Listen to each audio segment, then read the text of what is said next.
하나님 말씀 보겠습니다. 빌립보서 1장 27절에서 30절 말씀 보겠습니다.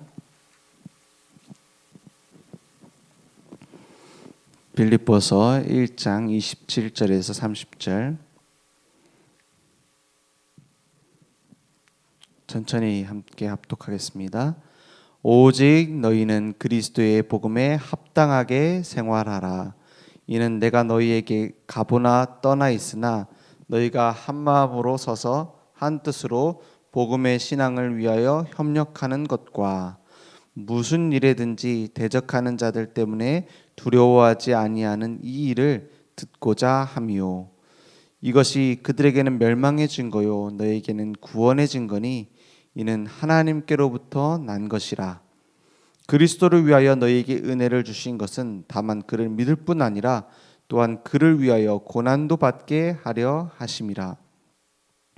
너희에게도 그와 같은 싸움이 있으니 너희가 내 안에서 본 바요 이제도 내 안에서 듣는 바니라. 아멘. 오직 그리스도의 복음에 합당한 전도자들로 하나님께서 우리를 부르셨습니다. 그래서 오늘 바울이 빌립보 교회에 보내는 편지는 감옥에 있는 동안에 감옥 밖에 있는 사람들에게 보낸 편지입니다. 내가 지금 어려운 상황에 처해 있는데 밖에 비교적 편안한 상태에 있는 사람에게 보내는 편지 속에서 나를 본받으라고 말하고 있어요. 그리고 그리스도의 복음에 합당한 자로 쓰임받으라고 말하고 있습니다. 이게 무슨 뜻입니까? 우리가 어떤 상황에 처해 있는지 중요한 게 아니라 내가 무엇 속에 있느냐, 어디 안에 있느냐, 내가 영적인 상태가 중요한 겁니다. 영적인 상태가 어떤 내 기분과 내 어떤 행위적인 모습을 말하는 게 아닙니다. 우리의 믿음의 중심과 결단입니다. 그리스도 안에 내가 있느냐. 이 빌립보서에 계속 반복되는 얘기가 뭐냐? 주 안에서, 그리스도 안에서. 이건 어떤 말버릇이 아니에요. 믿음의 고백이고 날마다 내 믿음에 나타나는 모습입니다. 그래서 행실을 그리스도에 합당하게, 복음에 합당하게 만들어야 된다 이전에 내 중심과 결단이 복음 안에 있으면 나머지는 따라오게 돼 있습니다. 그래서 바울은 명령하고 있어요. 그리스도의 복음에 합당하게 생활하라. 그것은 이렇게 생활할 수 있도록 노력해라 이런 말도 되지만 그래야 되는 우리는 신분이다 이 말을 하고 있는 겁니다. 그 생활하라라는 말이 너희 시민답게 시민 노릇을 하라 이런 뜻이에요. 그렇죠? 하나님의 자녀답게 하나님의 자녀로서 부름 받았으니 그 신분에 맞게 살자 그 말입니다. 우리의 시민권은 하늘에 있다고 했어요. 그래서 반대로 말하면, 정확하게 말하면, 확실하게 말하면 우리는 이 땅에서 사는 동안 하늘나라를 바라보는 것이 아니라 하늘 시민인데 이 땅에 파송된 겁니다. 그 의미를 발견하고 누리는 겁니다. 복음에 합당한 삶의 길은 오직 원네스 속에 들어가는 거예요. 왜냐? 이 복음으로 우리를 하나 되게 만드셨어요. 하나로 부르셨어요. 그래서 내 마음에 걸리는 것, 내 마음에 질투하는 것, 내 마음에 서운한 것, 사단은 그것을 가지고 우리를 넘어뜨리려고 해요. 그래서 원네스 되려고 막 한 마음 품으려고 노력하는 것이 아니라 우리의 머리 대신 그리스도 앞에 무릎 꿇으면 모든 것은 정렬이 됩니다. 한 방향이 맞춰집니다. 내가 열심히 하는 게 아니라 하나님께서 연합을 시키시고 하나님께서 이끌어 가세요. 그래서 사단의 세력이 공격하러 왔다가 도망갈 수밖에 없는 겁니다. 사단은 결국에는 뭘 하려고 하느냐? 말씀 듣지 못하게 하고 교회의 연합을 무너뜨리려고 해요. 내가 예배드리는 축복을 놓치게 만들고 자꾸만 뭐죠? 말씀을 듣는데 인간적으로 듣게 만들어요. 목사님이 그래도 그렇지, 아니면 장로님이 그래도 그렇지, 아니면 저 교회 오래 다녀놓고 왜 저러냐, 이런 식으로 분열시키게 만들어요. 그래서 우리는 쉽게 판단해서는 안 됩니다. 뭘 누려야 되느냐? 하나님과의 관계를 누림으로 원네스의 축복을 회복하는 겁니다.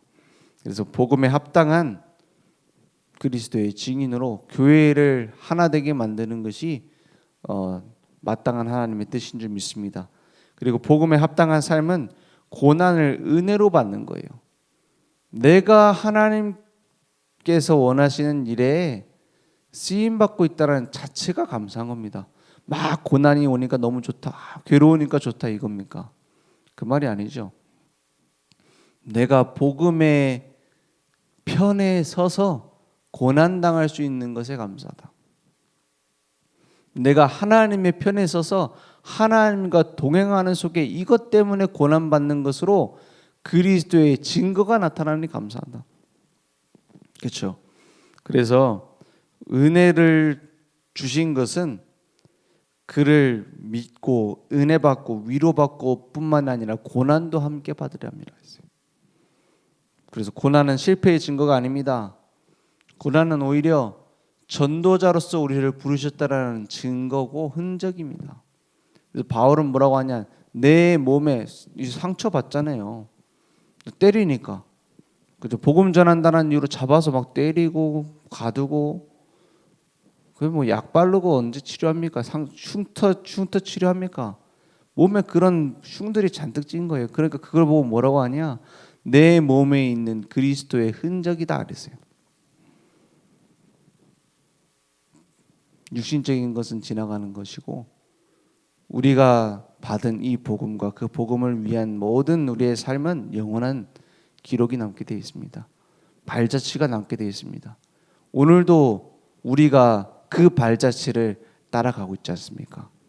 그래서 우리에게 있는 모든 문제와 고난은 그리스도의 비밀을 누리고 증거하는 훈장이다. 오히려 핍박이 올 때 복음은 더 증거되어졌어요. 복음을 막을 때 오히려 막 정치적인 힘으로, 경제적인 제한으로, 막 종교적인 핍박으로 복음을 막을 때 오히려 복음은 더 확장되어졌고 곳곳에 진짜 제자들이 일어났어요. 오히려 그 묶여있던 걸 풀어버리니까는 나중에 복음이 없어졌잖아요. 복음보다 더 귀한 다른 것을 붙잡느냐고. 그래서 우리에게 있는 고난은 오히려 복음의 증거의 진전이 됩니다. 그래서 오직 복음에 합당한 전도자로 우리는 결단을 해야 돼요. 결단만 하면 됩니다. 오직 복음으로 완전히 답을 내자. 그게 내 중요한 결단이에요. 복음을 위해서 살자, 복음을 위해서 뭘 하자. 이전에 중요한 게 뭡니까? 내가 복음에 날마다 답을 내지 않는데 무슨 복음을 위해서 합니까? 이 사람과 있는 이 문제 속에서 진짜 답은 뭐냐? 예수 그리스도뿐이구나. 내 지금 일어난 이 사건 속에 진짜 답이 뭐냐? 오직 그리스도뿐이다. 나에게 진짜 그리스도가 필요하다. 오직 그리스도로 내 각인 뿌리 체질을 바꾸는 거구나. 거기에 대한 답이 나지 않는데 해결되면 무엇이 낫겠습니까? 거기에 대한 답이 나지 않는데 내가 이러한 질병에서 치유되면 오히려 손해라니까요. 저희 이제 복음 전해 보면은 이제 병원에 있는 사람들 복음 전해 보면은 그 뭐 나으라 말하라 안 하잖아요. 복음만 전하면 되지. 그 질병이 오히려 고난 속에서 복음 받을 수 있는 기회가 되니까 우리가 복음 전하는 거 아닙니까? 치유는 따라오는 거잖아요. 근데 빨리 낫는 사람이 있어요. 빨리 나으면 예수 잘 믿을 줄 알았어요, 저는. 이거는 확실히 하나님 능력은 나왔으니까 이 사람 예수 잘 믿겠구나. 오히려 빨리 떠나더라고요. 왜 떠느냐? 막 붙잡고 교회 오게 시키고 막 이거를 못해서가 아니라 이 사람에게는 아직 정확한 복음의 각인 뿌리 체질이 안 됐는데 예수 믿어서 병 나았단 말이에요. 그러면 더 믿을 필요가 없죠. 나으려고 믿었으니까. 그러니까 내가 진짜 복음을 위해 살겠습니다. 말은 다 해놓고 그냥 연락도 안 받고 잠수 타요. 왜냐? 예수 믿는 목적이 그 병이었으니까. 치유였으니까. 오히려 오래 걸리거나 아예 안 낫는 사람이 잘 믿는 경우가 많더라고요. 그래서 저는 거기서 많은 생각을 하게 됐어요. 아, 우리가 문제가 빨리 해결된다고 좋은 게 아니구나. 막 개운하게 해결된다고 좋은 게 아니구나. 진짜 복음 속에 내가 들어가야 되는 거구나. 그러면 완전 답을 낸다는 게 뭡니까? 예수 믿었더니 예수는 그리스도 모든 문제 해결자, 이 병도 고쳐줄 수 믿습니다가 아니에요. 그리스도면 끝이구나. 그리스도면 영원한 거구나. 그리스도면 내가 하나님 자녀 됐으면 이제 더 받을 게 없구나. 더 주신다면 증인으로 살면 되는 거구나. 오늘 그 답을 가지고 모든 민족에게라고 했어요. 모든 민족에게, 만민에게, 모든 민족에게 제자 삼으라고 했고 만민을 치유하라고 했고, 누가복음 24장에는 엠마오로 가는 제자들을 주님이 직접 깨우셨어요. 깨우치셨어요. 왜 마가다라방에 가야 되는지, 왜 복음 필요한지, 왜 십자가에 죽으시고 부활하셔야 되는지 그 말씀을 받으니까 제자들이 뭐라고요? 우리가 이렇게 마음이 뜨겁게 된 것이 저 말씀 때문 아니냐. 다 벌어둔 거예요. 그러니까 요한복음 21장에 어린 양을 먹이라 했어요. 우리 인생의 답입니다. 네가 나를 사랑하냐 물어보잖아요. 뭐 조건이 필요한 게 아닙니다. 네가 많은 공부를 했냐? 네가 많은 능력이 있냐? 네가 좋은 뭐 교수직에 있느냐? 네가 의사가 됐느냐? 그러면 어린 양을 먹여라. 아니에요. 네가 나를 사랑하느냐. 조건은 하나뿐이에요. 그렇죠? 네가 얼마나 많은 훈련을 받았냐? 네가 얼마나 많은 수양을 했느냐? 얼마나 똑바로 살았느냐? 가 아니야. 네가 나를 사랑하느냐? 내 어린 양을 먹여라. 조건이 하나뿐이라니까요. 내가 진짜 오직 복음을 사랑하고 누리고 있느냐? 그러면 오직 성령이 너에게 임하시면 너희가 권능을 받고 예루살렘과 온 유대와 사마리아 땅 끝까지 이르러 내 증인이 되리라 했어요. 이게 부활하신 주님의 메시지 아닙니까? 이 부활 메시지를 제일 잘 받고 누리고 증거한 사람이 바울이었어요. 직접 보지도 못했는데. 그 말은 무슨 말이죠?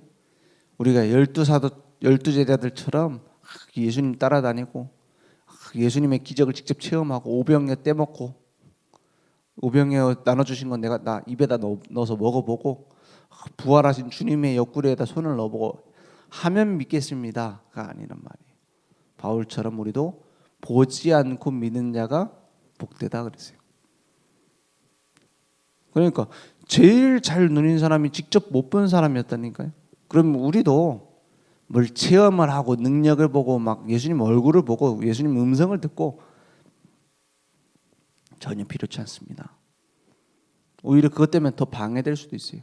막 그 체험 또 하려고 막 계속 부활의 목적과 명령은 받지 않고 그런 사람 얼마나 많습니까? 예수님 얼굴 보려고 막 예수님 음성 한번 들어보려고 예수님 손 한번 만져보려고.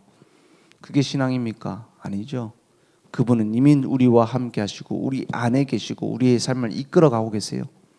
거기에 방향 맞추기 바랍니다. 그래서 말씀운동, 기도운동, 전도운동 속에 내가 있으면 가장 주님이 살아계신 것을 느끼게 될 거예요. 오늘 그 응답이 내게 있기 원합니다. 그래서 오직 그리스도의 복음에 합당한 전도자들로 평생 쓰임받는 오늘 성탄의 시간에 우리도 이 땅에 오신 예수님을 생각하며 나를 위해서 이 땅에 오셨는데 내가 거기에 그 비밀을 그 생명을 누리며 증거하는 인생 날마다 크리스마스의 축복을 누리기 바랍니다. 기도하겠습니다. 하나님 감사합니다. 오직 예수 그리스도 완전한 답 유일한 답 오늘도 그 복음이 나에게 최고의 증거거리로 최고의 능력으로 나타날 수 있도록 역사해 주시옵소서. 우리의 모든 삶이 하나님의 자녀다운 삶이 될 수 있도록 주님께서 주관하셔서 우리의 삶을 이끌어 주시옵소서. 예수 그리스도 이름으로 기도했습니다. 아멘. 하늘에 계신 우리 아버지여, 이름이 거룩히 여김을 받으시오며 나라의 마옵시며 뜻이 하늘에서 이룬 것 같이 땅에서도 이루어지리이다. 오늘날 우리에게 일용할 양식을 주옵시며 우리가 우리에게 죄진 자를 사해 준 것 같이 우리 죄를 사해 주옵시고 우리를 시험에 들게 하지 마옵시고 다만 악에서 구하옵소서. 대개 나라와 권세와 영광이 아버지께 영원히 있사옵나이다. 아멘.